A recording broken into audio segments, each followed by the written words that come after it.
This is the Pulitzer on the Road podcast, connecting Pulitzer Prize winners with audiences around the country.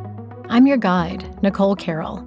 I'm a member of the Pulitzer Prize Board and a faculty member at the Walter Cronkite School of Journalism and Mass Communication at Arizona State University. Each spring, 23 Pulitzer Prizes are awarded for distinguished journalism, books, drama, and music. On this podcast, we talk with many of the winners and hear the stories behind their prize-winning work.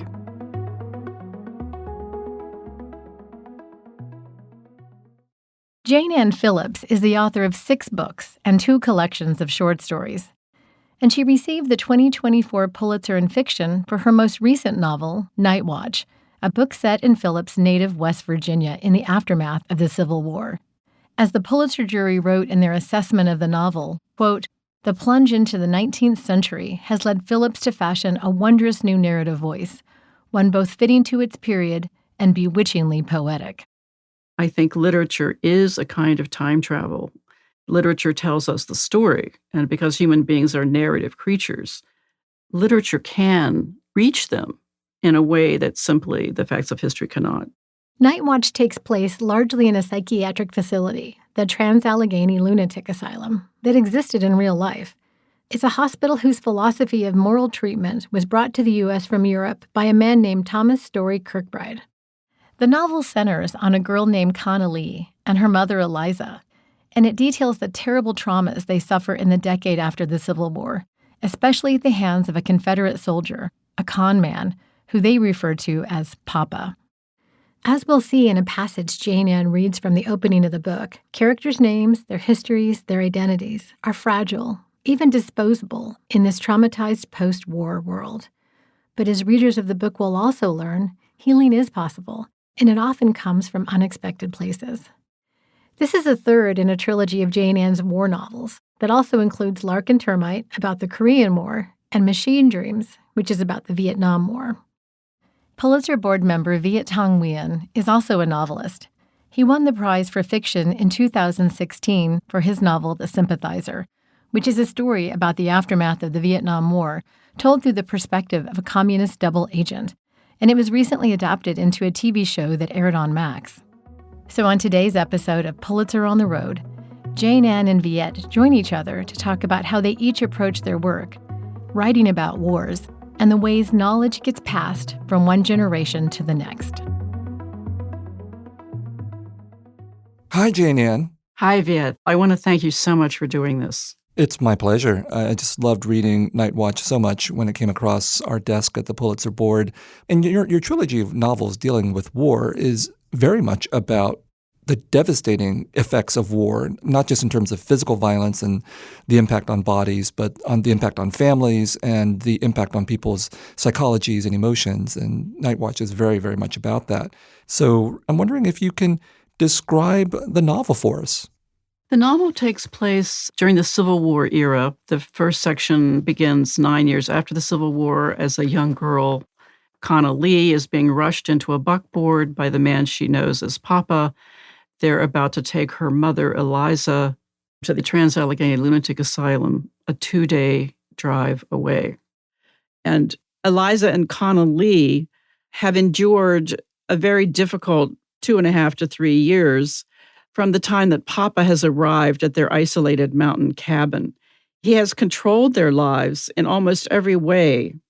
Conna Lee, I think, has been so traumatized that she has trouble remembering her life before Papa arrived. And Eliza has drawn almost completely into herself to protect what's left of her privacy and her sense of self. So it is this family story, but it's very much a story of what it was like to live at that time. So I'd be happy to read just a little bit of the beginning of the book. It starts out in the first-person voice of Conna Lee, the 12-year-old daughter. Just after dawn, we stopped and I sat up. Papa had braked the buckboard on a wide dirt road. A railroad track lay to one side and then a thin rush of stream and the back of the town. To the other side was a great lawn. It was first light and the stone walls looked more blue than gray. There was the clock tower and above it a spire like a church. No cross, only a point. Didn't I tell you, Papa said, 200 feet tall. It's a wonder, I said. Should I walk with her inside? Papa put down the reins and fixed me in his gaze. Connolly, he said, how old are you? He should have known, but I told him, I'll be 13 at the end of December, born after you went away. Born in 61, the year both sides mustered troops. Tall for your age, but right puny. Too skinny for a man to take on. I considered it, but you'll stay with her. Here? This is home. There's nothing back there. It's all giveaway. It's giveaway? Are you listening to me? Yes, sir, I said. He leaned down and pointed his finger at me until he touched my throat, just at the little notch of bone. Then listen, he said. I'm not your papa, nor have I ever been. I never laid eyes on you or your mama till I come upon you, and you don't know my name. It was true. She'd never called him a name. Only at first he bade us call him Papa, and she never said different. So don't be looking for me, he said, or tell anyone where you come from. I only rode you here as a kindness. You was walking along the road, and because she's a quality woman in need of refuge, I rode you here. It was on my way. Tell me so. You rode us here, I said. It was on your way. Miss Janet's a quality woman, he said, with no dependents nor family. You're not her family, but a servant. Nowhere to go but with her. Sir, I said. Times is hard, he said, and flicked the reins. You'll tell the story. The wagon was moving off, and his words drifted back with the dust. Why did you decide to read this passage in particular for us? Well, I don't want to read spoilers for those who haven't read the book yet, but I think it sets the tone of the book. There's a lot of confusion, chaos, mystery. Connolly has embarked on a journey that she has no idea where she's going. And certainly that's the case with us. We have no idea where we're going. With that opening scene on the wagon and being introduced to these characters, I was certainly disoriented in a good way. Like, who are these people? What are their histories? Why are they here? And so on. Mm-hmm. I think the moral center of the book is really this idea that there are those nameless, forgotten individuals who are moral fulcrums, no matter what threat or loss they suffer or what period of history they may live within. And nameless is certainly a theme in the book.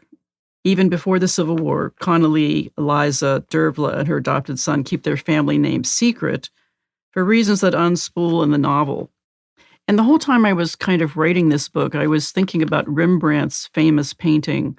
I think it was painted in 1642, called The Night Watch. It pictures, in this kind of cavernous, dark space, several men dressed in amazing, large hats. And in fact, they are each the night watch of their individual cities. So I think the idea of night watch or keeping watch is something that has to interface with us as individuals and in communities, that we need one another for that kind of moral protection. You know, whenever I hear the word asylum and its relationship to literature, I can't help but think of One Flew Over the Cuckoo's Nest, which the movie, not the book, which I watched the movie when I was in high school. That's sort of the popular image of the state-sanctioned asylum and this idea that the treatment of its inmates is inhumane. And in your novel, of course, it's more complicated depiction of the asylum. And even in the version you've given us here, this particular asylum seems in some ways to be a state of the art at the time in terms of how to treat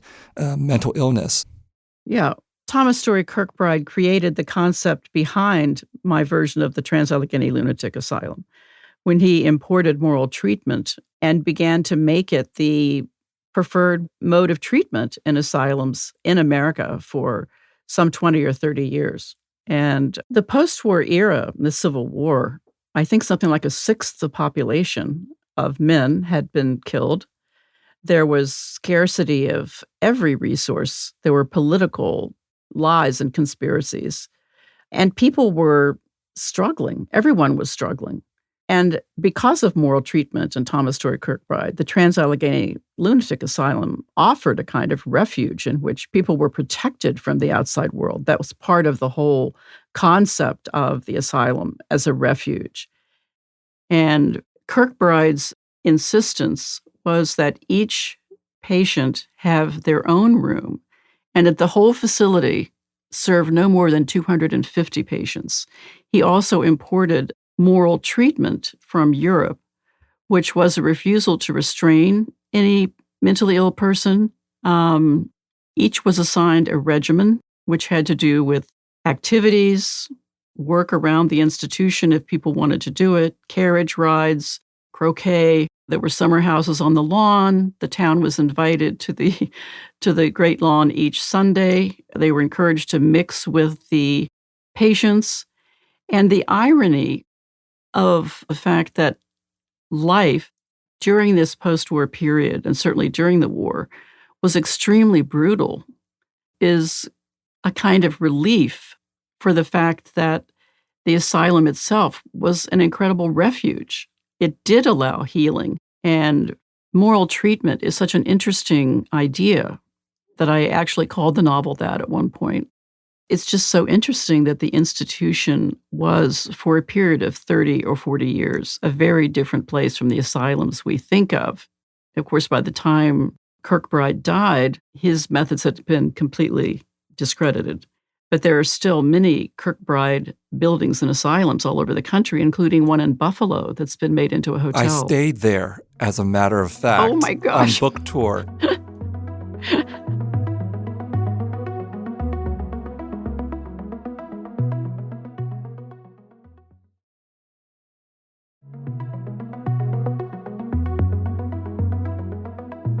I was particularly struck with Night Watch that one of the central settings of the novel is the asylum. And it's a real historical setting, but it seems like visits to actual places might be important too. I remember in my own work dealing with, the war in Vietnam and its consequences, it was really crucial to visit battlefields, cemeteries, places like that in Vietnam, Laos, Cambodia, South Korea, to get some physical feeling for the place, to get some sense of not just what's described in words or pictures, but also the environment, the atmosphere, the weather, the people, things like this. Has that been important for you, like the actual encounter with physical places? Yeah, been very important being in the asylum, looking through the same windows that patients looked through, and walking the battleground, walking the ground where the Battle of the Wilderness took place. I think it's very important. It's sort of soul research in a way. And of course, the Civil War is so long ago that I was not seeing at all a landscape that resembled the original landscape. But in the asylum, it was as though no time had passed if I was alone walking down these corridors. And in fact, my grandfather in the 30s died there. He did not have a mental illness, but was suffering from tertiary syphilis, having been a philanderer all his life. And my mother and grandmother, during the Depression, had no money to get him treatment. And so they committed him to the asylum, and he only lived about 3 months before he died there. I found out the truth of the situation by going to visit the asylum when I was, maybe in graduate school. It was still open in a very limited way. And I went up to the window and asked the clerk if she could give me my grandfather's records. She said, no, but if you want to step into that room over there, I can read them to you. They're very brief. But with this book, I visited the asylum several times, every time I went home, so to speak, and took some of the photographs myself. Photographs are so important to me in researching books that I wanted to include them. And the various documents that I found through historical agencies really backed up the book. Does the awareness on your part of the people that were there and the history that took place leave an emotional trace for you to pursue? I think yes. I mean, I still feel it. And I felt as though the time in which Night Watch takes place was a moment of grace in this institution. It was a time when, as the photographs show, they were served their meals on white tablecloths with linen napkins in each glass, and the picture of the summer houses on the lawn. It's just an unbelievable idea that such a refuge could have existed when the people outside, many of them, were really suffering. In writing a novel, plotting is crucial, setting is crucial, but so are the choice of characters. And how did these particular fictional characters that you've decided to focus on in Night Watch emerged for you, particularly the female characters, Connolly and Deirbla, whose voices really drive the story? I think writers and in general and women, they have a kind of power as spies because people don't notice them, people don't take them into account necessarily. Women are quite accustomed to observing very, very closely in order to have any effect on reality. I mean, it is women who run the world, that the politicians and the soldiers and everyone else involved in the actual devastation of war, they sort of abandon their non-war roles. So when I first thought of this book, I simply started with that first scene where this child, Connolly, is being rushed into this buckboard, and Papa's voice was right there.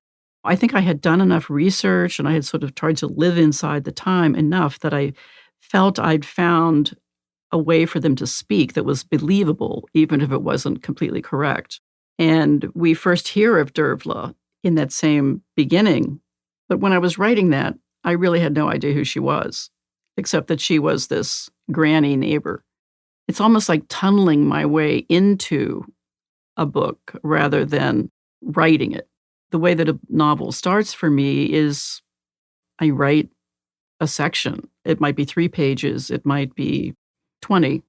Many times that beginning ends up at the end of the book or the middle of the book, but many times I'm so self-censoring that the words I end up with in the beginning are exactly the words that are in the novel. But it's more about intermixing periods of time and layers of reality and a kind of evolving revelation of secrets. I wanted the secrets in this book to continue to reveal themselves throughout the entire book, not that there would be a kind of turning point, because I do see it as a very intergenerational book. I feel that, we're born into the unresolved emotional traumas of our parents. They may never be stated, but we take them on, and in turn, I think we pass them on to our children, some version of them, and we have to warn our children about them and try to frame the past for them, because otherwise they really have no idea. Your comments about the generational transmission of knowledge strike me very personally, too, because I think constantly about what I have absorbed from my parents in terms of what they've been through historically, but also as individuals with families. Mhm. And I think about what am I supposed to transmit to my children in terms of family knowledge, in terms of emotional abilities and disabilities as a result of how I grew up, and about how much of the world they should know about. I mean, if we look at these 3 novels, Lark and Termite and Machine Dreams, they're dealing with the Civil War, World War II, the Korean War, the Vietnam War. My vision of these wars is that they're cyclical in American history. They're structural. They're a part of who we are as the American people. And I get a sense that maybe you think of these wars in the same way as well. And your work is not necessarily about the big geopolitical questions, although I think they're there, but they're very much focused on the intimate details of what wars mean for families, for the people who go off to fight them, the people who survive, the ones who are left behind. And then again, yes, the generational impact that these wars have and how that knowledge should or should not be transmitted. That's exactly true. And I think war, particularly when it's fought in one's home, in one's country, not only does it often rob individuals of their names, it robs them of any sense of control. And there's also, though, particularly with the female characters, a sense of amazing resilience. I think the end of the book presents this kind of triumph. And I think that we are all going to, because of the nature of mankind, we're all going to experience trauma. And God knows what is coming in terms of hurricanes, climate disasters. We don't know what is coming. But we can only really control our own responses and an insistence on a kind of emotional connection and survival. That was the word I was going to use, survival. As a novelist and a cynic, I don't like the word hope, but I think At the end, there is survival. There's survival of the species. There's survival of individuals within families. There's a survival of love. Of love, yes. In my books, there is a kind of almost clairvoyance within the text. I was quoted once as saying I would love there to be a huge newspaper headline that just says, "Love defeats death."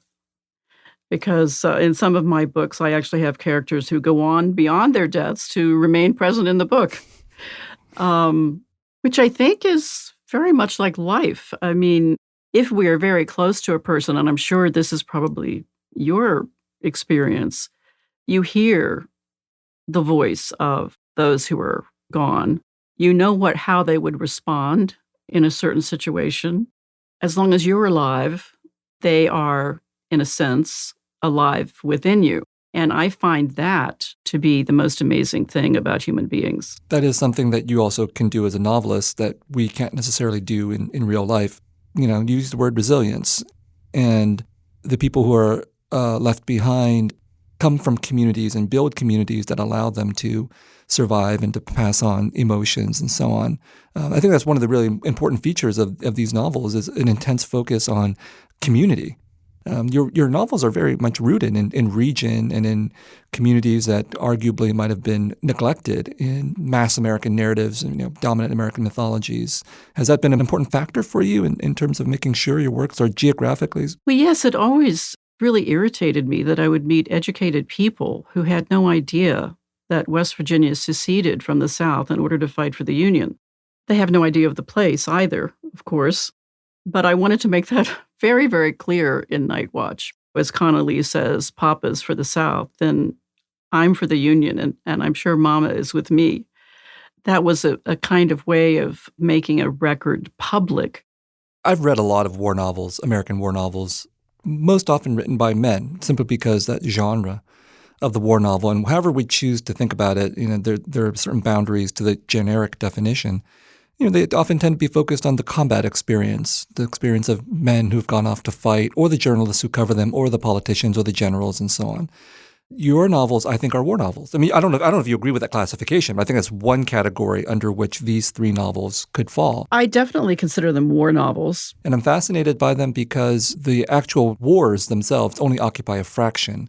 I mean, wars in terms of combat occupy only a fraction of these novels. Your novels, the three that we've been discussing so far, are very much about what leads up to the war, what comes after the war, the fact that the war leaves a wreckage that people have to cope with afterwards, whether it's the physical wreckage of the war in Korea or the emotional wreckage left behind in families. I think about how in Machine Dreams, for example, we start basically with World War II and a father who has to go off and fight as an engineer, and then we end with his son who has to go off and fight in the Vietnam War as a helicopter door gunner.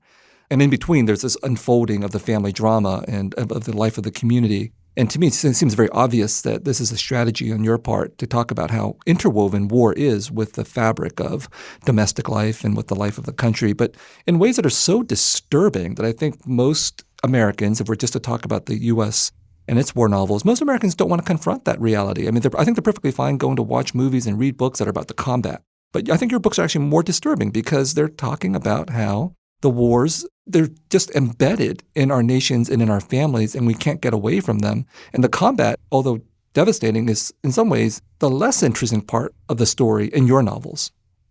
Not less interesting, but I only need to show up there once. It needs to be visceral and sensual and real in terms of those scenes of war and how they impact the perceptions of the soldiers. But in this book, so much of it, too, is about dealing with this sort of three generations, each death in war. The one who is lost, the children, the family of the one who is lost, the children of those people who have been traumatized by their loss. And then there's another war.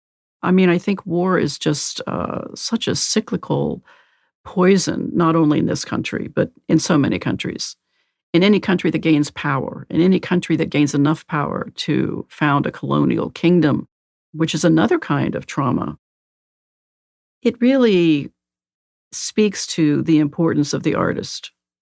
I think particularly the importance of literature. I think literature is a kind of time travel. Literature tells us the story, and because human beings are narrative creatures, literature can reach them in a way that simply the facts of history cannot. As a writer myself, and in particular, a writer of fiction and nonfiction, of course, I'm predisposed to believe in you and in the idea that stories and narratives matter, both in terms of doing exactly what you said, which is to talk about war and power in a very different way than the powerful would talk about these things.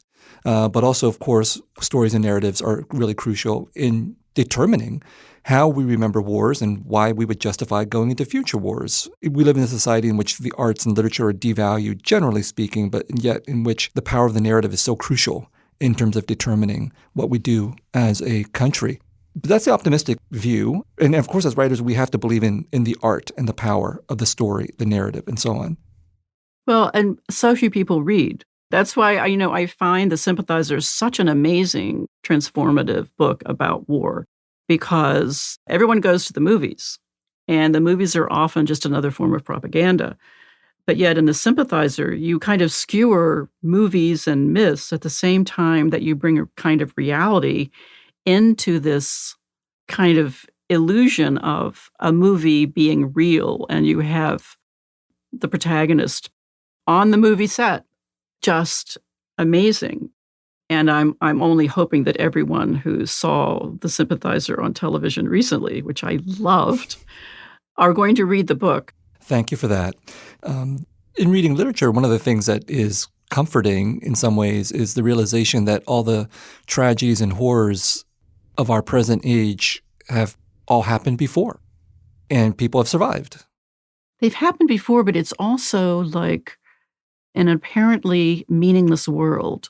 We're searching for meaning, and the artist finds it because they're able to work with these elements in the same way a sculptor works with clay or painters work with color. The idea that writers work with these just small little two-dimensional symbols that can be sort of combined in different ways to make words and then sentences, it's just an amazing thing. There's something much bigger than our own life, much bigger than our own lives and our own perceptions that's constantly surrounding us and sort of moving through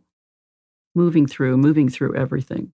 And I think the more that we can perceive that, I feel as though the writer, sits down every day and opens the channel. And there were so many days when you kind of plod along.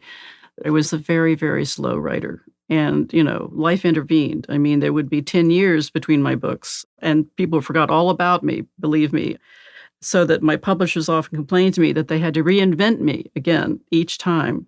But there are some times when you kind of connect to something that's larger than your own personality, that's larger than anything you could know about, and it happens inside this act of writing.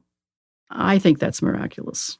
You describe yourself as a slow writer, but you've created many books over the course of your career and your life. And I think that's the focus that maybe young writers may not have as much of an understanding of, that reading and writing are marathons. They're like these lifelong endeavors that we commit to. And the experience of the individual moment can feel long and arduous, but that's nothing compared to the actual lifespan of what a writer needs to do. And I've certainly taken 10 years and more to write some of my books, and it is a process that I would not wish upon anybody, but it is a process that for me helped to turn me into the writer that I am, because I had to struggle with all of these various kinds of aesthetic and spiritual, personal issues. What was it like for you, and what was happening during that 10-year period, and why did it take 10 years, if that's what it was, to write Night Watch? I was working full-time at a very demanding job, but I was commuting from one city to another city. I had, so many things to deal with, from trying to raise money to dealing with all of the things that come up in academia. Let's see, Machine Dreams was 1984, and I don't think Shelter came out until 1994. And in that period of 10 years, both my parents died and both my children were born. So there's all of that part of life. And as someone who needs to be alone in a house, alone in a space to write, it's sometimes just hard to find that time.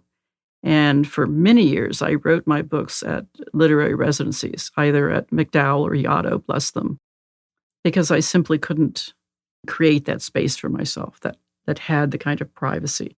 And in the case of Night Watch, I think it was just I was kind of going for broke in a way. I was trying to do so much, and there were points when I just didn't know where to go with the book. And during those times, I basically focused on research, which was such a pleasure.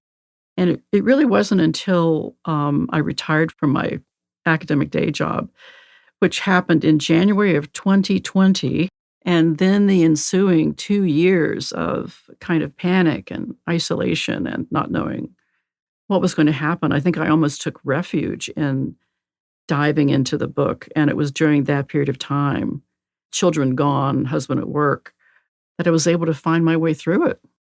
And you've had a very long career.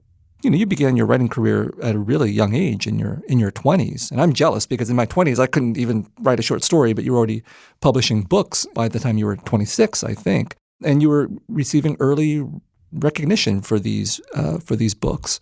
It can be really hard to sustain a career for that long, especially when the attention is being paid to you at a very young age, when for a lot of writers and for a lot of human beings, it could be really hard to deal with emotionally in your 20s to confront the gaze of society and the literary world on you. But you've kept at it, and you've received now for Night Watch the Pulitzer Prize. But looking back at this arc of your career, would you have any advice to give to your younger self? And if not, to new writers, upcoming writers? My advice for young writers is simply to read like an addict, constantly, deeply, broadly, that if you find a writer that you see as an ally, read all of his or her books and read books from every consciousness, every corner of the globe.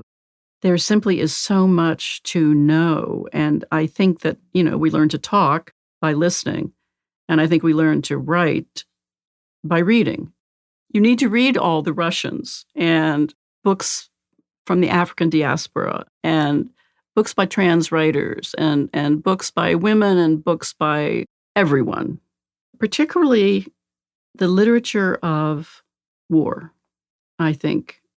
And often you want to read the books written by those who didn't win the wars. We're talking about war. I'm just continually amazed by the kinds of facts that I come across. And we tend to remember wars very broadly because we collectively as nations and as individuals only have so much space to retain stories that tell us something about something as central and as terrible as wars. And so I'm continually amazed coming across stories, even from wars that I think I've researched fairly well and realizing, oh, here's another human fact that I never thought about. And that gives me, as a writer, tremendous hope, I think, that my work is potentially inexhaustible because human experience is inexhaustible. And so there will always be more stories to tell, even if we think we've already told enough. So when I was writing The Sympathizer, the story I was hearing from agents and publishers was, well, we've had enough Vietnam War novels. We don't need any more. The market is saturated. And of course, what they were saying really was we've had enough novels by white men about the war in Vietnam. And I knew that. And so that just made me angry that there were so many more human facts out there that needed to be told, including the handful that I could collect in my own work.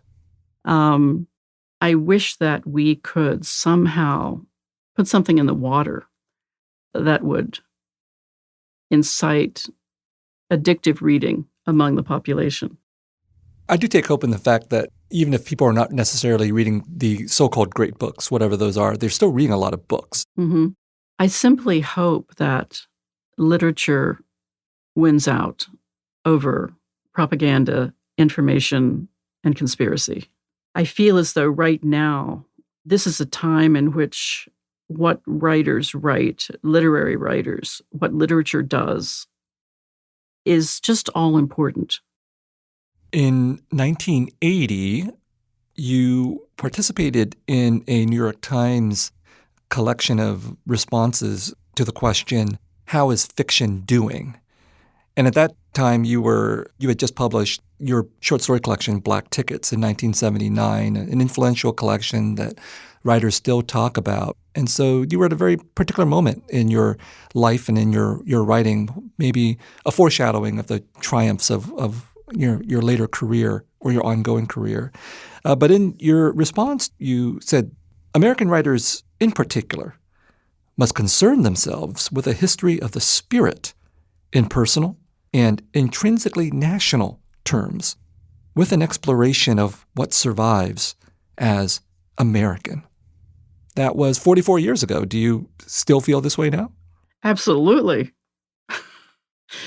I'm surprised I said something so cogent, but That means that you already had a sense of wisdom about what you were doing and where the entire arc of your vocation would lead you, even though I hadn't started it yet, in the sense that I had only written short stories, so that I had not descended into that particular agony. It's just like the high wire trapeze act without the safety net. And I would tell students it's the metaphor of putting on the asbestos suit and walking into the flames, or the image of the sort of space movie in which the astronaut is tethered by a long cord to the spaceship and something happens and the cord snaps and the writer just drifts off. So those are the kinds of metaphors I associate with writing, and I love that. They're life and death, and they're so intense, and I feel as though writers do walk into the flames, the interpersonal flame, and certainly I feel, too, that literature is a refuge. I certainly couldn't live without it. How have you thought about yourself as a writer in relationship to the whole tradition and history and canon of American literature? Oh, I certainly don't think about that. People have sort of asked me, should you be aware of your audience? Should you be aware of who's listening? Should you be thinking about your audience? And I say absolutely not. Keep the audience out. It's only you and the book. For me, the incredible secrecy of working on a book for 5 years or 10 years or whatever, that's the thing that makes it work. I don't know that we as writers can separate our voices from the cacophony.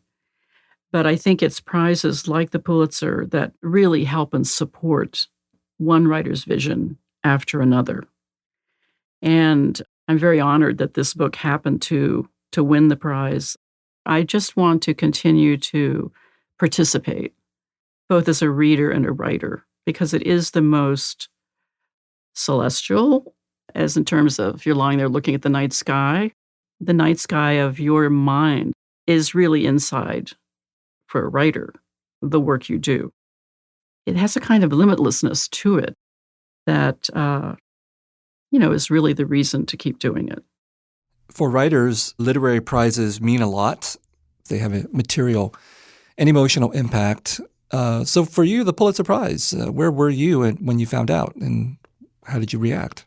Well, after I retired from academia, I kind of retired from the constant emails that came into me as someone who was a professor and the director, an administrator of a program.